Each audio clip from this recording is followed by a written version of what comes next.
Okay, so I'll record here this morning. So this is part 2 of our 4-week crash course.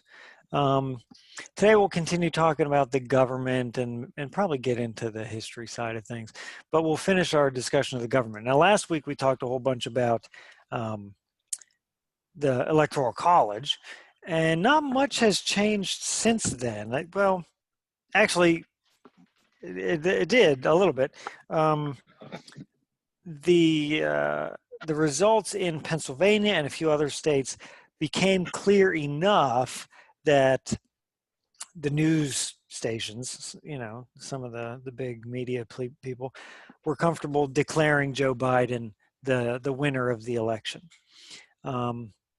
It's not 100% certain or done yet, and they're still counting. I think there's still counting going on. I saw Georgia just the Trump administration and his candidacy requested a full recount of all the votes in the state of Georgia, so that'll take a little bit of time. But it's fairly clear that Biden won the Electoral College and won the presidency. So that's good that we have a clear picture. And so, but other than that, nothing's really changed. Any questions on that since last week? Is there anything else that the Trump administration can do to either override it, or is there another pathway that they can go to kind of challenge the votes, other than recounting? Right. Well, and recounts, which I guess there will be a recount in Georgia, they can change the numbers a little bit. Like sometimes, I guess they find little mistakes, but not thousands of votes change hands. So the recount probably won't. It's good to recount. You might, you got to make sure. It never hurts to make sure of things, but they probably won't. I really don't see them changing. Trump seems to be looking for fraud. He says there is fraud, but he doesn't have any to show anybody. So, they're doing a lot of court cases around in a few of these states, including Pennsylvania. It doesn't seem that any of that's going to amount to anything and change anything. But I mean, I guess we'll see. We'll let it all play out. There is a way, and it's a very long shot. I don't think it's going to happen, but it's kind of some people are concerned, and that confusion could happen because the Constitution, and it all comes back to the Constitution. The Constitution says it's up to the state legislatures, like our Pennsylvania state legislature in Harrisburg, right? Like our Pennsylvania government. It's up to the state legislatures to elect and assign electoral college people, representatives. Well, the way we do that is through our election, through the voting that we did. But some people are concerned that if there's confusion in the election, and nobody really, say in a state like Pennsylvania, and it comes down to Pennsylvania, and we don't know who won the election in Pennsylvania, then maybe our state legislature will come together and say, well, the election is too confusing. It's, there's too much confusion in the election from November 3rd. So we are just going to assign electors. I don't think that's ever happened in history. Certainly not in a long, long time. So there's, some people are concerned about that, but no, in my opinion, nothing's going to change. The election is clear. It's close. It's kind of close in some of the swing states, as we talked about last week, but I don't see anything changing. What could change is that enough people become concerned that they view the election as illegitimate and Biden's presidency as illegitimate, which I think would be very harmful for America.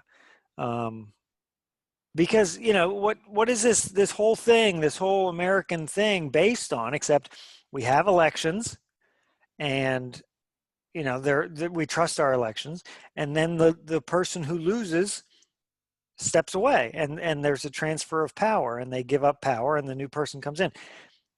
Without that, you don't really have America. um, that's kind of an important, kind of the starting point for America. The idea of the United States of America is the citizens vote, and those votes matter, and those votes take effect. you know so if even a tiny fraction of the country starts to view those elections as untrustworthy or illegitimate, it's a real danger. So, but there's nothing going on that personally really concerns me. And I think the election happened. There wasn't any violence. There wasn't, people were talking about voter intimidation. I didn't see any of that anywhere, any news reports of that. So it seems to have come and gone, and that's what you want with presidential elections: come and go, and not be a big deal. So yeah. Any other questions? Yeah, I have a question. Yeah. I'm sorry about this question. I would like to know how they come up with the electorate votes for each state. Like Pennsylvania is 20, Mm-hmm. Georgia is 16, and some states are 4. Mm-hmm. How do they come about those? That state, and I have it on the screen here. So the gray is the number of electors for each state. I'm pretty sure that's 2020. I think I have the most up-to-date numbers. That is based on the number. Pennsylvania has 18 representatives in the House of Representatives plus 2 senators. Every state has 2 senators. So the number for that state, for the states on my map here, is the House of Representatives plus the senators for each state. Well, the House of Representatives is based on population, right? You have 435 representatives in the House of Representatives. And based on the census every 10 years, we see the population of every state. And so if need be, they shift around the representatives. If a lot of people are moving to Florida, then Florida might get 1 or 2 more representatives. If people are moving out of Pennsylvania, then Pennsylvania will have less representatives. Wherever the population is, those numbers do shift slowly, little bit by bit. And so 20 means that Pennsylvania has 18 representatives and 2 senators. Okay. So it's largely, it is based on population. Okay. So you see, California has 55, which is by far the most. Texas has 38, lots of people in Texas. Florida has 29. Those are the big states. And then we're tied for 4th, right? New York has 29 as well. We're tied for 5th with 20 with Pennsylvania and Illinois. So Pennsylvania is a pretty important state. If you're talking, they call it a pretty big prize. If you're running for president, you want Pennsylvania to vote for you because it's 20 electors. You can consider them points, really. It's 20 points, and you have to get 270 to win the game. What's the total of the all electorate number? 538. Okay, 520. Okay. Yeah, 500. So you have to get 270 to win. Yeah, 538 divided in half is 269. It is possible if if the math added up just right, you'd have 2 candidates win 269 and 269. They would tie. It could happen. If it did happen, then there's a plan. It goes to the House of Representatives. It's kind of it's this weird thing that has happened once, maybe, I think, long time ago. So that's why, the website on the right-hand side here, the website I pulled that from is called 270 to win. If you get 269, it means you tied. If you get 270, it means you won by 1 point. By 1 point. Yeah, Okay. so 538 electors make up the Electoral College. Now, the Electoral College actually meets. Actually, I don't think they meet all together. I think they are people, and they meet, I think, in each state. Like they meet in each state, and they cast their Electoral College votes on, I think, December 14th. Like it's an actual thing that actually happens. Okay. But they're not really making a decision, right? Those Mhm. people there in the Electoral College aren't deciding who to vote for. They've been told who to vote for by our votes in, state by state. All right. Okay. Thank you. Yeah. Does that Thanks make for the, sense? yeah. Yeah. Any other questions? I think it's really important to know this stuff.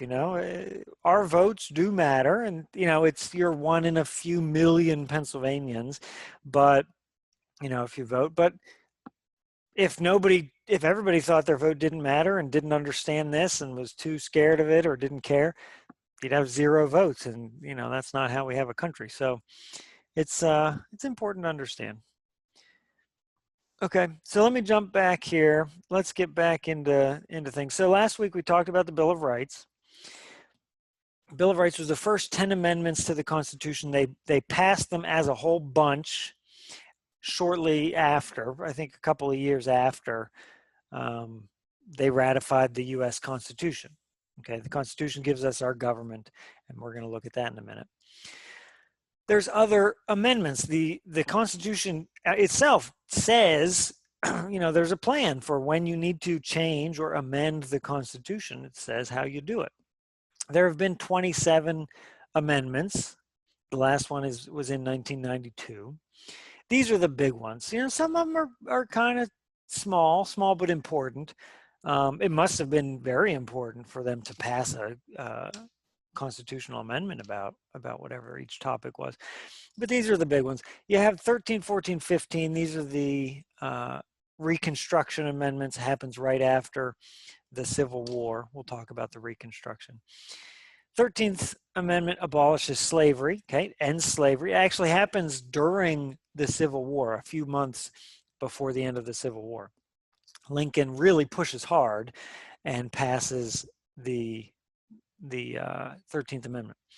14th Amendment, a few years after the Civil War ends, gives citizenship to all men, not women yet, but all men regardless of race. So now those former slaves are now citizens. 2 years after that, those citizens, regardless of race, get the right to vote, the 15th Amendment. Again, I think that's must have been an incredible time to live through. You go from slave to free to citizen to voting citizen. Now, if you're a woman, you're still out of luck, but still, African American former slaves are now voting citizens. That in 5 years that happened. That's an incredible change very quickly. Okay, then we get into the 1900s. The Prohibition era starts in 1919 with the 18th Amendment, prohibits the manufacturing or selling of alcohol. Interestingly, alcohol manufacturing and consumption did not go down. People continued to drink alcohol. It just happened illegally. So everything happens, that's how we get the big mobsters, Al Capone, and some of those famous crime people back in the 1920s, is because people still wanted to drink alcohol. And so it had to happen all illegally. Okay. They repeal it. They, undo the 18th Amendment with the 21st Amendment in 1933. So it lasted about a decade. The 1920s is the Prohibition era. In 1920, the 19th Amendment, 100 years ago this year, women get the right to vote.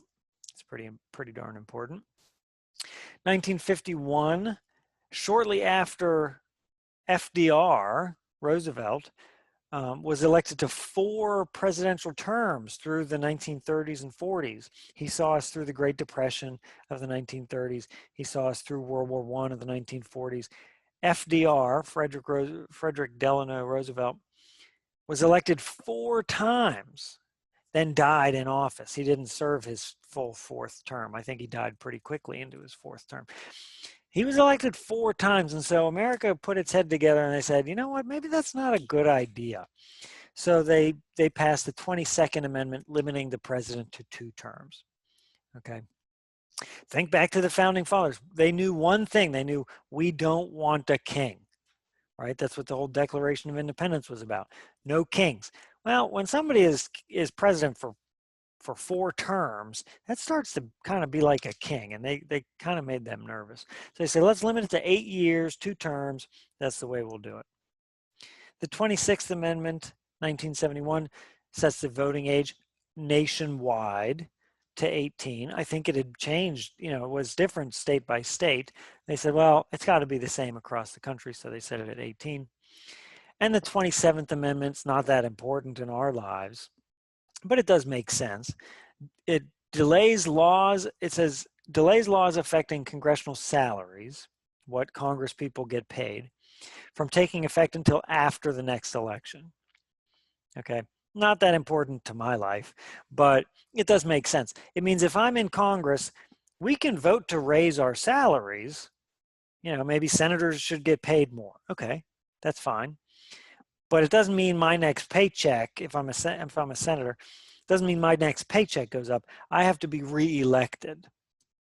Okay, so that makes sense. You can raise your salaries, but not immediately, because that wouldn't be quite right to do that. So they made a constitutional amendment about that. Okay, the amendment process here, it's a pretty big deal to get an amendment passed. Either way, it usually starts in Congress. Okay, it's proposed by Congress by a 2/3 vote in both houses, the Senate and the House of Representatives. 2/3 of those people have to agree that it's a big deal. Or you can have a national convention, which should be called by Congress. Generally it's going to come out of Congress. Okay, Congress thinks something should happen. We should set the voting age at 18. Okay, in 1971. It can then go one of 2 ways, either be ratified by state legislatures like our people in Harrisburg by a 2/3. So Pennsylvania has to vote, those Pennsylvania people, not you and me, but the Pennsylvania legislature would vote, okay, do we think voting age should be 18? If Harrisburg, if the Pennsylvania representatives, our state government passes it, then that's good. 3/4 of the states, which is 38 of the 50, 3/4 of the states have to pass the amendment for it to become an amendment. Okay, 3/4 of the states, 38 states. Or states can have a special convention where people meet and discuss it and vote. Generally, it's going to happen usually across the top 2 squares. Either way, just remember, it's a big deal. It's a very big deal to pass a constitutional amendment. And these ones here, that I list, these are the big ones. They're big. They affect our lives every day, right? Women having the right to vote. The end of slavery, obviously. Presidents serve 2 terms. You have to be 18 to vote. Those we just lived through the effects of those, right? So passing a constitutional amendment is a big deal. So they tend to be pretty big ideas. Okay. Okay, so there's 3 branches of government. We know we have 3 branches of government as outlined in the Constitution. Now, Article 1, Article 2, Article 3 is just like sections of the Constitution. Okay, you can read the Constitution. It's not hard to read. It's not even as long as you think it might be. Article 1, and these are quotes directly from there. So this is them putting down on paper, the founding fathers in 1787. They're putting down on paper. They're inventing a new type of government. So they're just describing it, okay? Now we have a lot more details today. There's literally millions of people that work in the government. They don't provide all the details for us in 1787, But this is them just describing the government that they're creating. They're inventing a brand new thing, really. Article 1 is the legislative branch. It says all legislative powers, to legislate is to make laws. All legislative powers herein granted shall be vested in a Congress of the United States, which shall consist of two things, a Senate and a House of Representatives. Okay, we're going to look at those later. Article 2 says the executive power of the government shall be vested in a president of the United States. He shall hold his office during, now they say he shall hold his office during the term of 4 years, and together with the vice president chosen for the same term to be elected as follows, and then they describe the election process. The Article 3 branch of government is the judicial branch. The judicial power of the United States shall be vested in one Supreme Court and in such inferior courts as the Congress may from time to time ordain and establish. And they did, you know, as they said, there's a Supreme Court of the United States of America. And they did create, after that, they created a whole system of courts, which we'll talk about. Okay, so Article 1, Article 2, Article 3. Article 1 is the legislative branch, and some people say that's because they did that on purpose. That's because the legislative branch, as the Founding Fathers viewed it, was the most important, was the most powerful. It's the one that we all elect, you know, locally for our state, representing us. They're in touch with our needs locally. And so some people say that's because, you know, they did that on purpose. It was the first thing they wrote down because it was important to them. All right, so let's look at the legislative branch. Could somebody read this paragraph for us for the legislative branch? I can do that for you. Okay. At its creation in 1789, the legislative branch was most innovative. Ruled by kings and emperors was an old style of government, and a legislator in many ways represented the new. Almost certainly, the founders intended Congress to have more important powers than the President and the Supreme Court. However, they placed many checks and balances on this legislature that have prevented absolute power in the hands of one branch. Founders controlled power not only by checks from the other branches, but by creating a bicameral or two-house Congress, the Senate and the House of Representatives. Okay, very good. So yeah, bicameral. Is that Latin? I have no idea. So, well, bi means two. So we have two houses of Congress, and we'll look at them in a second. But the important thing is also, you know, I wouldn't be surprised if on the high set test or the GED social studies test, you hear checks and balances, or you're asked for some representation of the system of checks and balances. So let's look at, well, we'll get to the checks and balances in the future. Okay, so our bicameral legislature just means the two houses of Congress. The House of Representatives, I think you guys know some of this. House of Representatives, we elect them every 2 years. The Senate serves 6-year terms.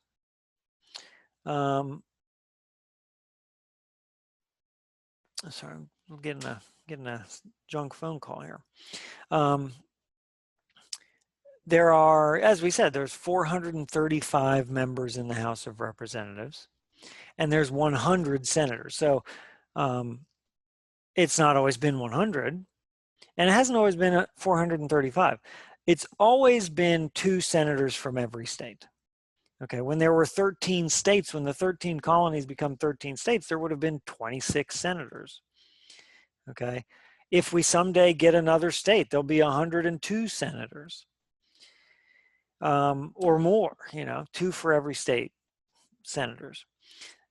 That's so, and that was a compromise that they made. When they were doing the Constitution, Delaware was a very small state, as it still is. Okay, Delaware is not a very populous state. Delaware was afraid that if we go by population, Delaware is going to get walked all over. So we need the same number of people in the legislature per state. Okay, so that Delaware doesn't get stampeded and can never get what they want. They want equal, every state should be equal, Delaware says. New York, was it New York or New? Yeah, no, Virginia was very populous. Okay, lots of people lived in Virginia at the time, 1787. And so Virginia said, no, no, no, it should be by population. It's only fair that this Virginia with more people has more people in the legislature, right? Most, a lot of people live in Virginia. A lot of Americans live in Virginia. And so we should have a louder voice. We should have more votes in the legislature.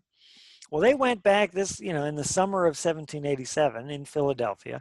They're going back and forth at the Constitutional Convention. Well, it should be equal. Now it should be by population. Then they came up with the New York plan. The representatives from New York came in and said, no, we'll just do both. We'll have two parts of the legislature. We'll have one house, the House of Representatives, that's based on population. And so the big states, the California, Texas, New York, Florida, they will have more votes, more say in what happens. And we'll have the Senate where everyone will be equal. There'll be 2 from Delaware and 2 from Wyoming. But Wyoming today barely has any people. I think our least populous state, is Wyoming. And they have not even 500,000 people. Okay, there's more people in the city of Pittsburgh than in the state of Wyoming. California has 40 million, I think. So there's 80 times the number of people in California than Wyoming. But in the Senate, both of those 2 states both have 2 votes. Okay, so it's fair. It's a compromise. They weren't neither of those 2 groups were going to agree to the other people's plan. So they compromised and did both. And that's how we have the Constitution, and that's what we do. Now, each of those 2 houses of the legislature do different things. They serve slightly different roles. Generally, everybody would agree the Senate is more powerful. Okay, there are fewer senators, so it becomes harder to become a senator for your state. The Senate kind of does more things that are a little bit more important. They confirm presidential appointments, and these are all checks and balances. They can, Donald Trump, this time last year, well, not quite this time last year. Last winter, Donald Trump was impeached by the House of Representatives. That doesn't mean he was removed from office. It means he was basically accused of something. The trial literally happens in the Senate, and that's checks and balances. The House of Representatives can accuse the president of something, officially impeach him, but that everybody thinks impeached means kicked out of office, but it doesn't. It goes to the Senate, and this year the Senate chose to not really even hear any evidence on the topic, and so they did not remove him from office. He wasn't removed from office, but he was impeached by the House of Representatives. That's checks and balances. Okay, so each house in our bicameral legislature, they do different roles. They fulfill different roles. But in order to get laws passed and budgets done and things like that, they have to work together. Okay. All right, that's the legislative branch. Let's look at the executive branch. Now, if you've done this class with me before, we've seen this before. So we have the executive branch. I probably ought to just, on this slide, probably ought to erase the Congress and this one over here, the Supreme Court. Because what matters is this middle box, which is the executive branch, and then everything below it. Everything in this middle box and everything below is the executive branch.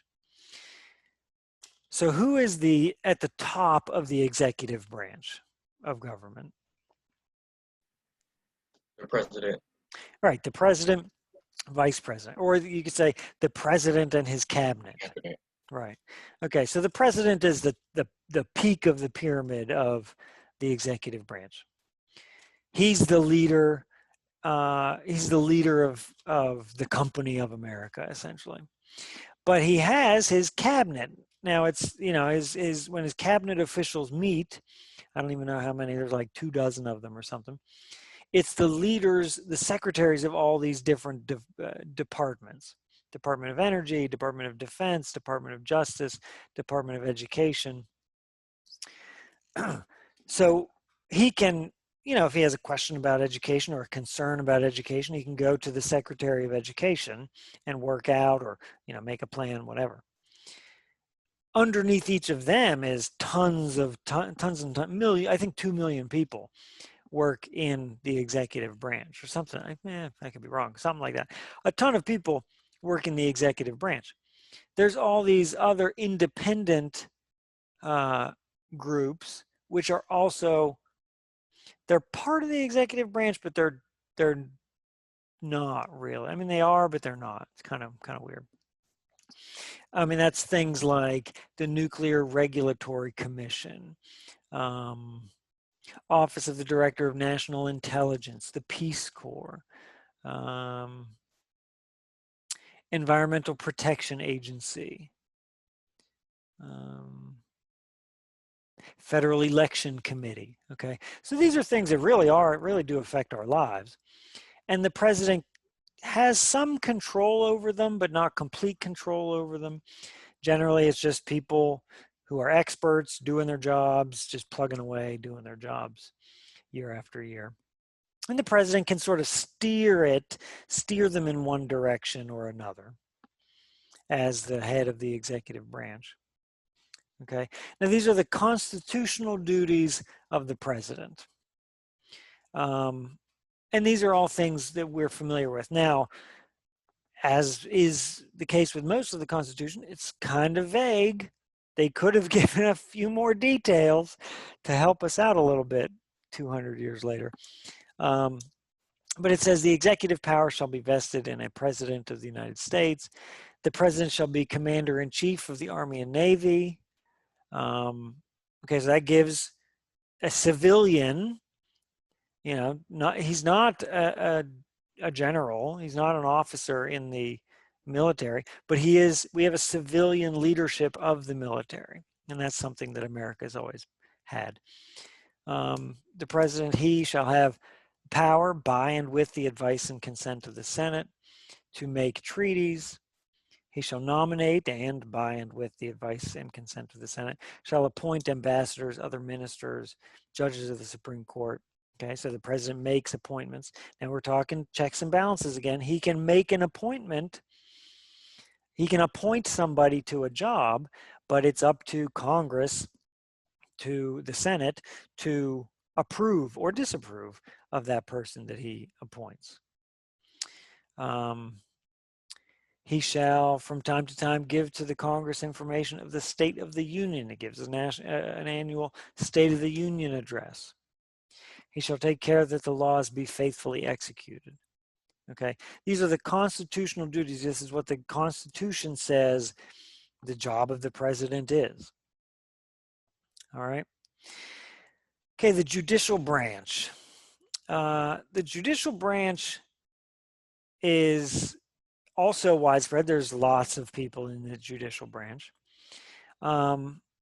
There's, you know, generally when you go, say you get pulled over for speeding in your car, you're generally not going to end up in one of these larger courts, a federal court, unless you've broken a federal law, I believe. When you break a federal law, you might end up in these higher courts. There's 94 across the country, 94 federal district courts. There's these 3 in Pennsylvania, federal district courts. There's 13 federal circuit courts.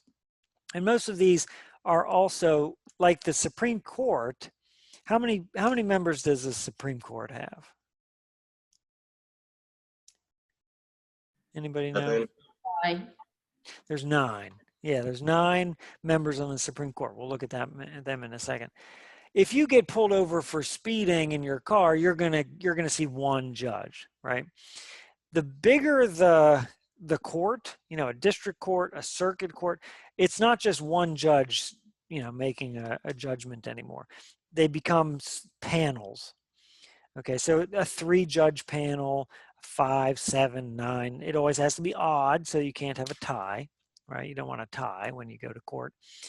And so, you know, a lot of these have 3-judge panels, just so that there's a little bit more wisdom, a little bit more experience making these decisions. It is up to the president when somebody in one of these federal courts, any one of them, 94 or 13 or the Supreme Court, when somebody dies or steps down and retires, it is up to the president of the United States to appoint a person to replace them, and then the Senate approves or disapproves. I think late this summer or this fall, Donald Trump had nominated and the Senate had approved his 200th federal judge. Okay, so there's a lot of judges out there across the country that are federal judges. And our current president in his first 4-year term has filled 200 spots, which is a pretty big deal. I don't know if that's the most ever, but it's a lot.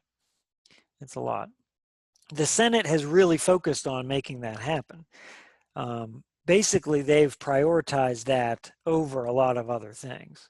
When Donald Trump nominates somebody, they vote on it because the Senate has been, the Senate is majority Republican, like Donald Trump, and so, you know, they want to cooperate with them. So that's checks and balances. The president, when it's the 3 branches working together. When there's an opening in the judicial branch, the executive branch nominates somebody, and the legislative branch approves or disapproves. Okay, that's checks and balances happening right there. Okay, here's the Supreme Court. Now this is an old picture. I've looked for a new picture. This little lady in the chair, Ruth Bader Ginsburg, died 2 months before the election, and she has been replaced in like one of the fastest replacements ever. She's been replaced with a new justice on the court already. She's already up and running. Amy Coney Barrett is her name. So I don't have a new picture with that lady. But there's 9 justices and 1 Chief Justice. Sitting in the middle here is Chief Justice John Roberts. He was nominated by George Bush, so he's been there quite a long time. They're appointed for life. There is no higher court. It is the Supreme Court. So if you win or lose at the Supreme Court level, there's no other place to go. What they say is the end of, the end of your road, the end of that problem. Whether you like it or not, there's no other place to go. You can't get somebody else's opinion, legally. And it says, through the process of judicial review, the court has the authority to interpret the Constitution and can declare a law or government action unconstitutional if it violates the spirit of the Constitution. And they don't always agree, obviously. Very seldom do they all 9 agree in the same direction. But they vote, and if it's 5-4 or 6-3 or 8-1, the majority opinion wins. Okay, so that is, so let's look at, checks and balances. Okay, so that's the judicial branch. Checks and balances, and you can put, there's all kinds of different graphics that show this right here, but this is the checks and balances system, and there's the 3 branches working together to get things done. Why would they create such a tangled web? Look at all those arrows. Why would they create such a tangled web of checks and balances where every branch has to rely on the other 2 branches to get stuff done? Why would they create that system?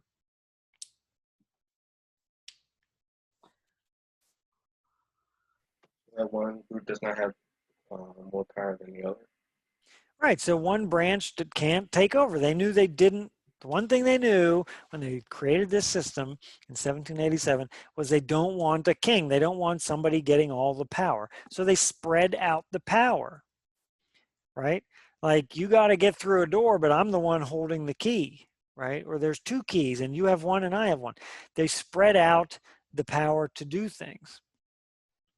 The president can suggest a budget, and generally the budget process does start, it didn't used to, but it does start with the president making suggestions. But then Congress passes the budget.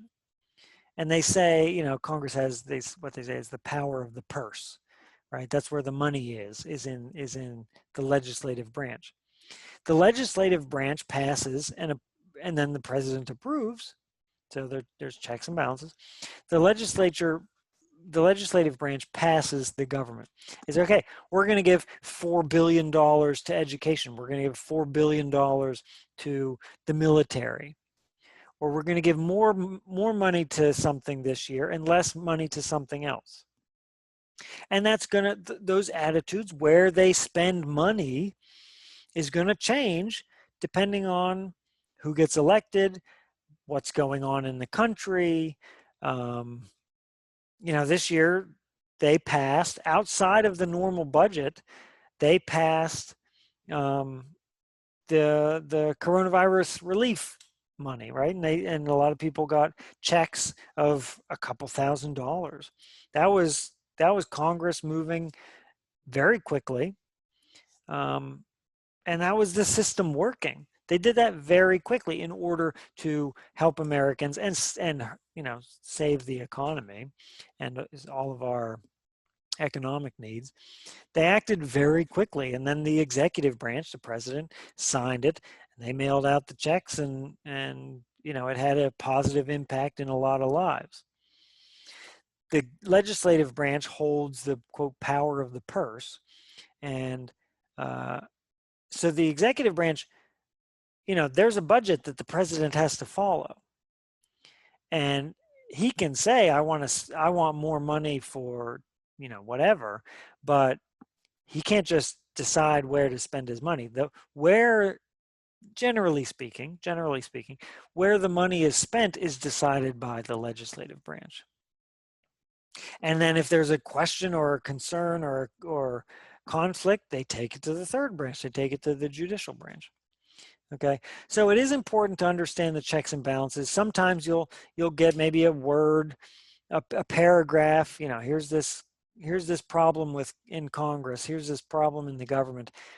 What checks and balances might apply that would help solve this problem? So you don't have to know all the checks and balances, but you do need to know that they're there. You got to know that the three branches lean on each other, rely on each other to get things done.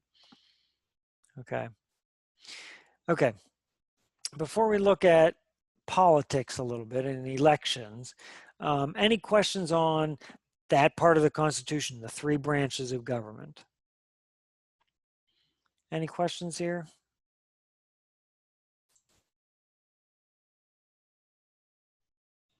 No? Okay. So this is a graphic. Did we look at this last week when we looked at the Electoral College? Last week we did Electoral College. Okay. I don't think we looked at this timeline here. What this is, it's kind of crazy, but actually this is good because looking at graphics is a big part of the GED social studies test and the HiSET test. So they're going to give you something and you need to be able to make sense of it and answer questions on it. First thing you always do is you look at the title, and I do have a title here. It says election results from 1788 to 2012 showing percentage of popular vote. Okay, we got percentage up the left-hand side, 0 to 100%. And then across the bottom, what do we have across the bottom? Yeah. Years, right. Okay, so this is every 4 years there's a presidential election. So if you look, these numbers are every 4 years. So every bar going up and down is a presidential election. So once, you know, it looks crazy at first, but once you take a moment, and just calmly make sense of it, you can figure out what's going on.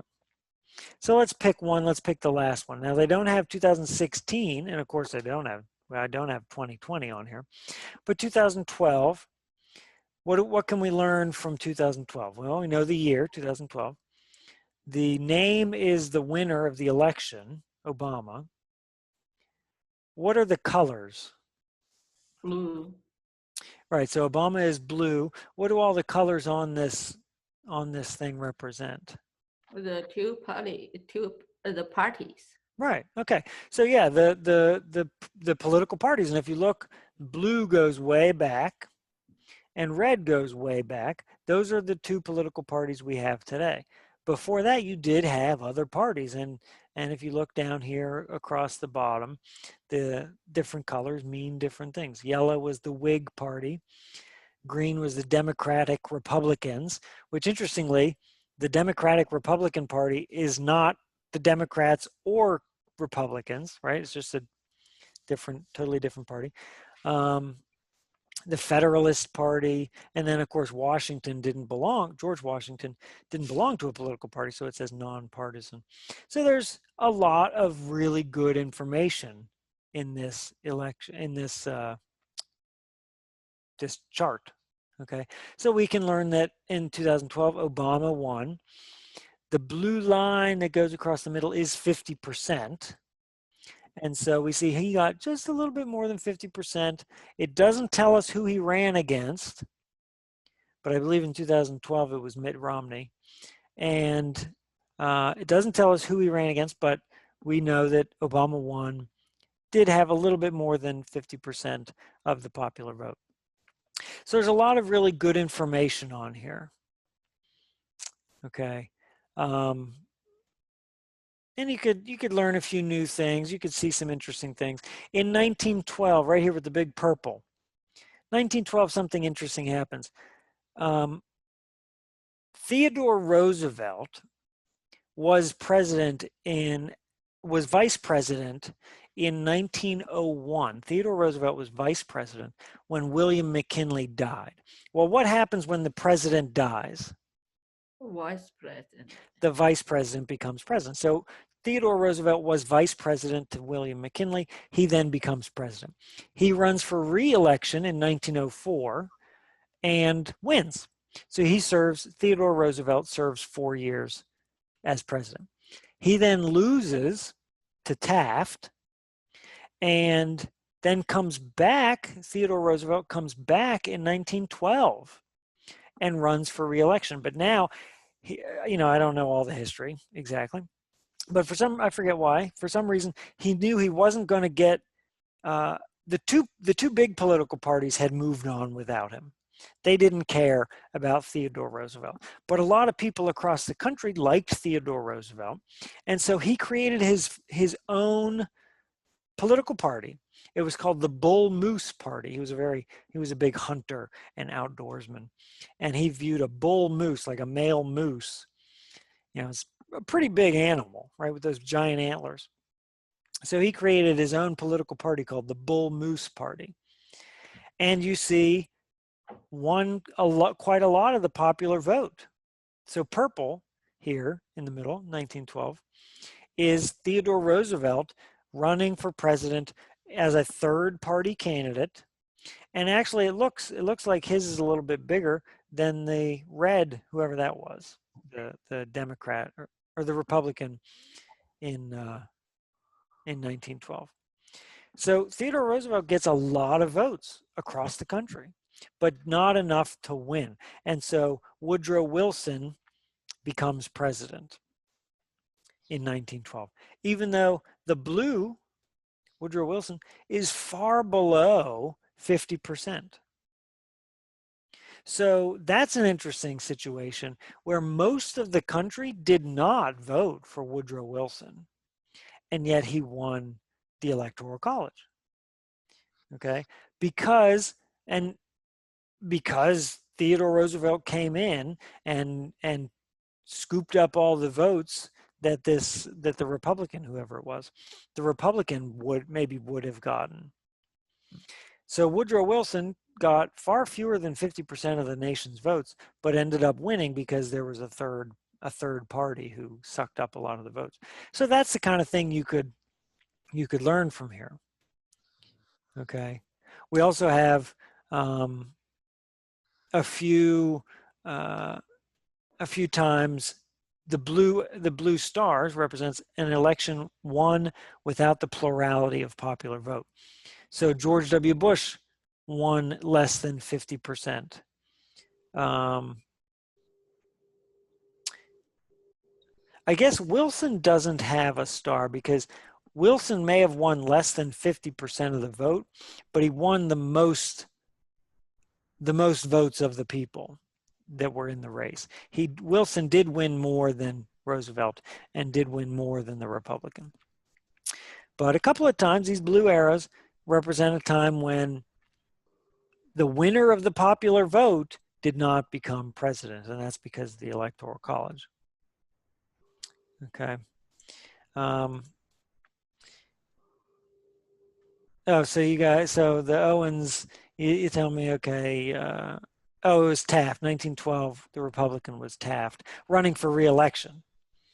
And so yeah, okay, so that must have been a crazy time. So Taft runs for re-election, and Governor Woodrow Wilson, thank you guys for that chat there. Governor Woodrow Wilson is running for president, and a previous president is running for president, Theodore Roosevelt, who became president the first time because William McKinley was shot. So must have been a very interesting election in 1912. Of course, then 1914, America enters World War I. So and Woodrow Wilson is the president during World War I. If Roosevelt had won, he would have been president during World War I. Of course, they didn't know that when it happened. But elections, they change history. Who is president when a war breaks out really does matter. So, it's interesting to see, just in a crazy looking little graphic like this, it's interesting to see the stories you can find represented. Okay. So we talked about the Electoral College. Okay, we understand the Electoral College. Tell you what, let's actually stop there, okay? Because that's a good place to stop, because next week we'll jump into the history. And then we'll spend 2 weeks talking about the history, the Civil War, World War II, World War I, the Cold War, okay? We'll stop there. Next week we'll pick up with the history of things. So any questions about anything we've discussed today?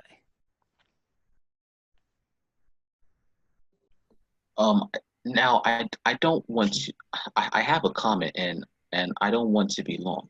I just Okay. want to say, I know some things about Howard Taft, but I want to know, I want you to know on a personal note that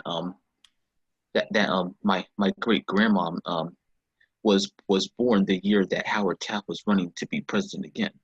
She's gone now, but she was born that time. Mm-hmm. Yeah, that's interesting. And it's interesting with grandparents and even great grandparents. Some of us, maybe when we were kids knew our great grandparents. They lived through, the world was very different back in the 19-teens, 1920s. So their stories are interesting, just like ours will be, years, decades from now.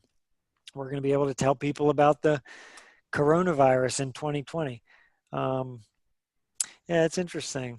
And of course, that's a long, long time ago. So it's pretty cool. Oh. I first time the Roosevelt got the 4th term of the president. Mm-hmm. Oh. Yeah, Roosevelt, FDR, Frederick Delano Roosevelt, was elected 4 times. Oh.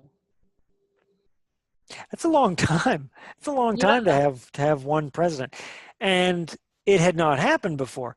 If you look to the left on this, every other president served once or twice. Jefferson, you know, 2 of Washington, 2 of Jefferson, 2 of Madison, 2 of Lincoln, 2 of Grant. Everybody just served 2 times. That's just a coincidence. It just means that they either chose to not keep going or, you know, just Because not he is elected. good or because he's the war? I No, thought, he was a good president. I mean, I mean, I believe most people then felt he was a good president. He had the 1930s, as we'll talk about a little bit next week in history.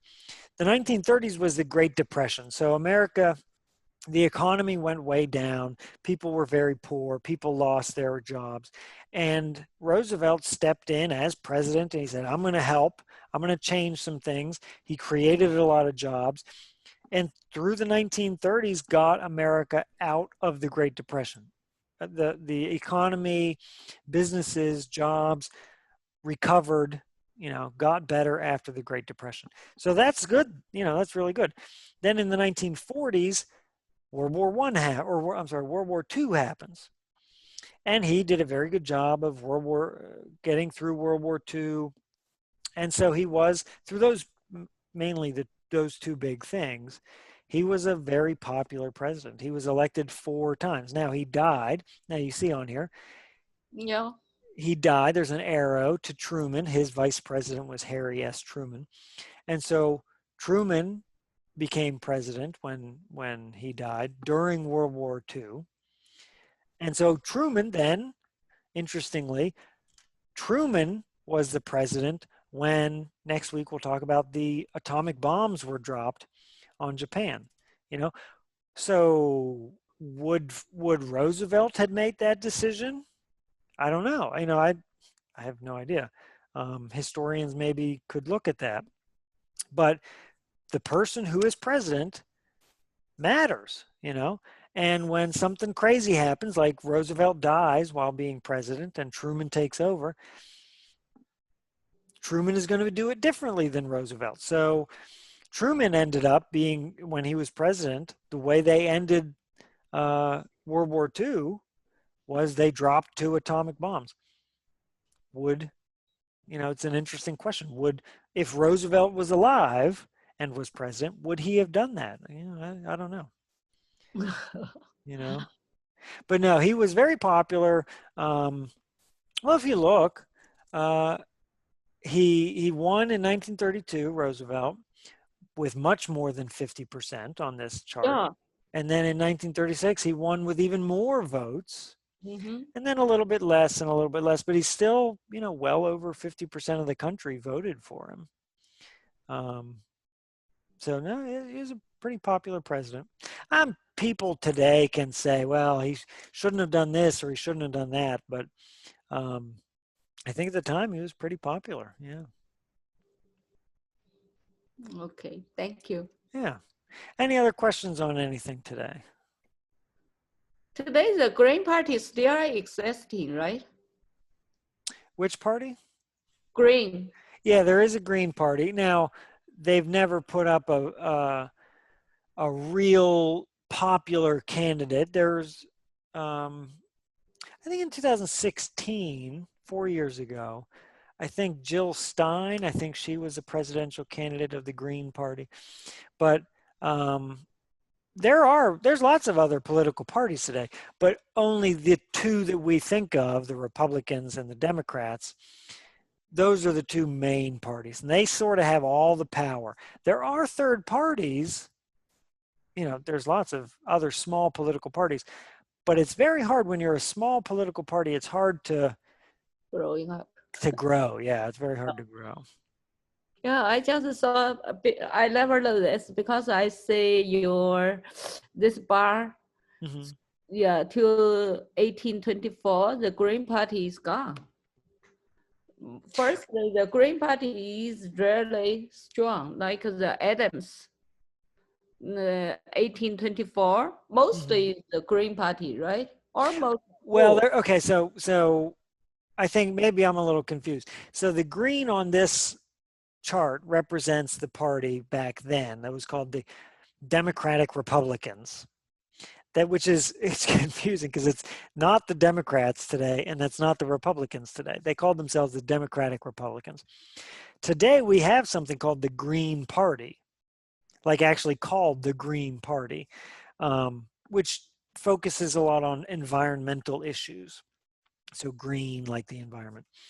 The party that's on here that is shown in green, the Democratic Republican Party, that sort of changed with 1824 and sort of turned into the other parties. I don't really know the history back then, but no, that political party that there is shown in green, that party is not around today. So I was confused. Today we do have a political party called the Green Party. So that's, I think I was. Okay, that Green Party is not the same as this Green Party. Right, Different. right. Yeah. Okay. Yeah. Well, yeah, I just said before the 1824, Green Party is really, really strong. After that, maybe separate the blue, the Democratic comes from this Green Party. I think something happened in 1824. Look at all the different pieces of that bar. You have 1, 2, 3, 4 different people. Each piece of that is a different candidate. 4 different people representing the same party. So I don't really remember what specifically happened in 1824. But that party, the Democratic Republican Party, was starting to break apart. People were starting to go in different directions. And so they put up 4 different candidates for president in the 1824. They weren't unified. They didn't all agree. The party was starting to break up. So I think parts of that party said, well, we don't agree with all of you anymore. And they broke off and did form different parties. Sometimes that happens. The Democratic Party today and the Republican Party today, they're not going to last forever. Someday they will break apart and form new parties, and something someday is going to make a change. Yeah. Yeah, looks like Trump maybe get other party. Who knows? That is a possibility, Yeah. Maybe if now that Trump is out of office, if the Republican Party sort of turns away from Donald Trump, maybe he'll form his own political party somehow. Yeah. Okay. Yeah, because I first time saw this chart. It's really interesting. That means the 1824 or the president candidate is the same party. Mm-hmm. Just the different people, but the same party, right? Yeah. Okay, thank you. And so, yeah, I mean, a good graphic like this, you can learn a lot. There's a lot of different stories shown here, represented in this information.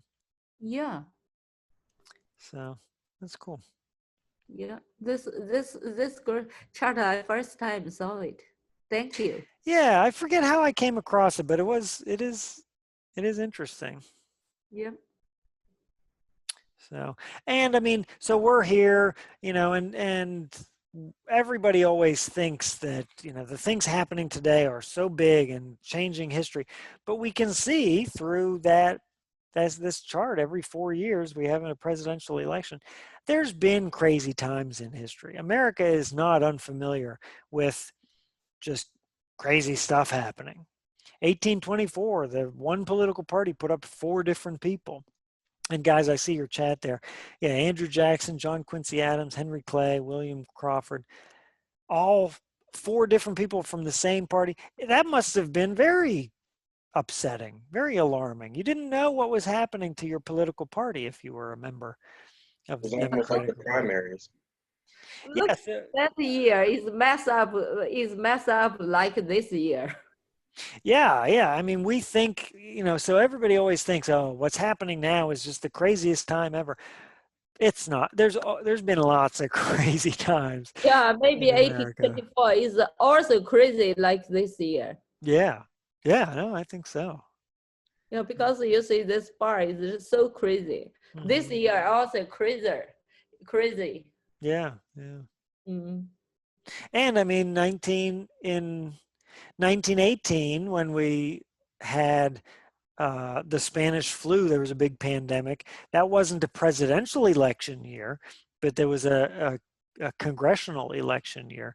So, there's been elections during pandemics before, and America has survived, and we will survive this year just the same. Yeah, I thought this year if we have no election, maybe control the virus is much better. Mm-hmm. Mm-hmm. Yeah, Yeah. yeah. Two party pay attention on the election. They not pay attention for the control virus.